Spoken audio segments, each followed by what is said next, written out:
Thank you.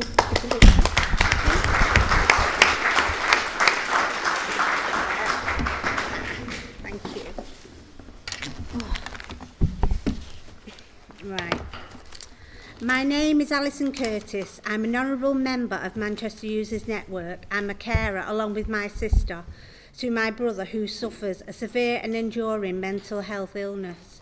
My brother attended Mainway, an industrial therapy. The therapy kept patients out of hospital and gave them a quality of life. The therapy was closed. Myself and my sister Christine were shocked and disgusted with the evidence which was ignored and suppressed from service users, carers and staff during the consultation. Other services that are cut, our views and evidence are ignored in the same way as Mainway. I was not informed that my brother was on 117 of the Manchester Mental Health Act 1983 by the Trust.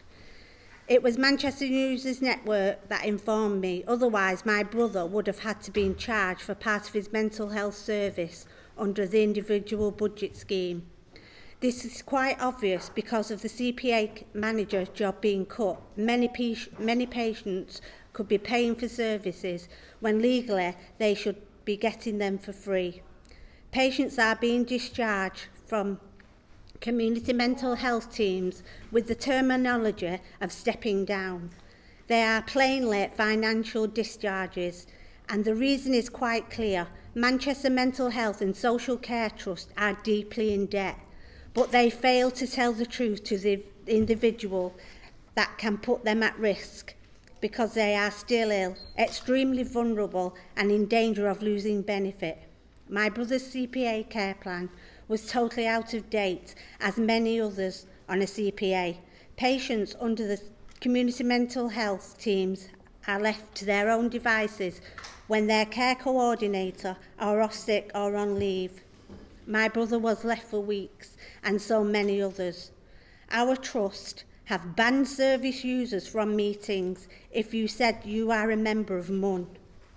Though the ban was eventually lifted, most service users will not attend in fear of further discrimination and victimisation. Information to patients and user engagement is very poor. The budget for user involvement is highly questionable, the way it is distributed by the Trust. I can't understand why the government say they are giving more funding to mental health and that the same trust and local authorities are continuously cutting services.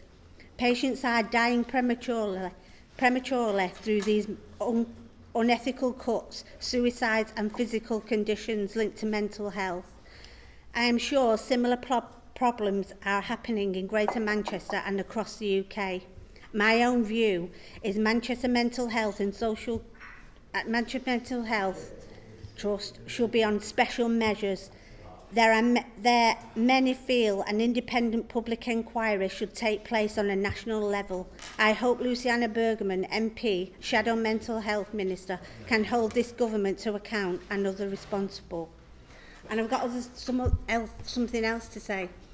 Manchester Mental Health Trust, their cost and their services between 2014 and 15 were on par, and all of a sudden now they have no money and they are cutting vital services. I'd like somebody to go in and look at their finances about what they're doing. All of a sudden they're cutting 5 services. They're telling us we're keeping the core services, like they're giving us something, but the core services are what we legally should be having. Crisis teams going into hospital. The services that they're cutting are essential services. When people come out of hospital, these services that they're cutting now keep the people well and stop them going back into hospital.